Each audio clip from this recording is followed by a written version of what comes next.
Nasa sayo kung ano pipiliin mo, uubusin mo yung lakas mo sa kakatunganga sa bahay o uubusin mo yung lakas mo sa mga makabuluhang bagay. Huwag ka mag-alala kasi kahit saan dyan, may mararating ka.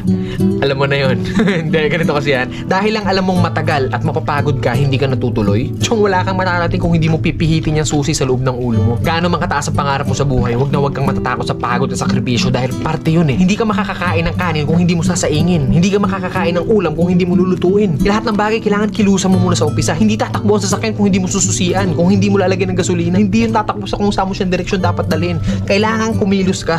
Kailangan ng lakas mo para marating mo kung ano yung gusto mong marating sa buhay. Kasi kung hihiga ka lang dyan, wala mangyayari talaga sa'yo. Hindi po pwede na inaasal natin lahat sa Diyos na parang nasa Diyos, Diyos. Lagi kong idadasal sa Diyos. Hindi po pwede yun. Sabi nga nila, di ba, nasa Diyos ang awa, nasa tao ang gawa. So depende yan sa'yo kung ano yung gusto mong kilos. Sabi nga, work smart, not hard. Hard work nga yung ginagawa mo, pero sablay naman yung mga diskarte mo. Wala rin mangyayari, di ba? Smart move yung ginagawa mo, pero swabe lahat. Kailangan mo lang talaga gamitan ng tamang isip at tamang puso sa lahat ng bagay. Ang pangarap, para kang nagtatanim ng puno. Kung malaki pangarap mo, malaking puno yung kailangan mong itanim. Hindi naman pwede maghukay ka ng mababaw lang. Hindi naman pwedeng konting tubig lang yung ididilig mo dyan. Kung gusto mo ng malaking puno, malaking trabaho ang kapalit nun. At nasa sayo yun. Then pag nagbunga na yun, hindi po pwede na hayaan mo na lang bumunga yan dyan. Hindi. Kailangan pa rin ng maintenance. Ganon din sa atin. Kung ano yung marating natin, nandoon na tayo sa taas, hindi pa pwede na lantutay ka na lang doon sa taas. Pag hindi mo diniligan yung puno, magbunga man siya isang beses lang and then sa susunod hindi na ulit. Ganon yung pwede mangyari pag pinabayaan natin kung ano man yung narating natin sa buhay. Mawawala lahat sa'yo. Sayang yung oras. Oras kasi ilang oras lang ang binigay sa atin dito sa mundo. Depende sa atin kung saan natin yun nilalaan. Huwag ka matakot sa pagod kasi yung pagod isang tulog lang yan. Bukas malakas ka na ulit. Matakot ka sa oras na sinayang mo kasi pag lumipas yan,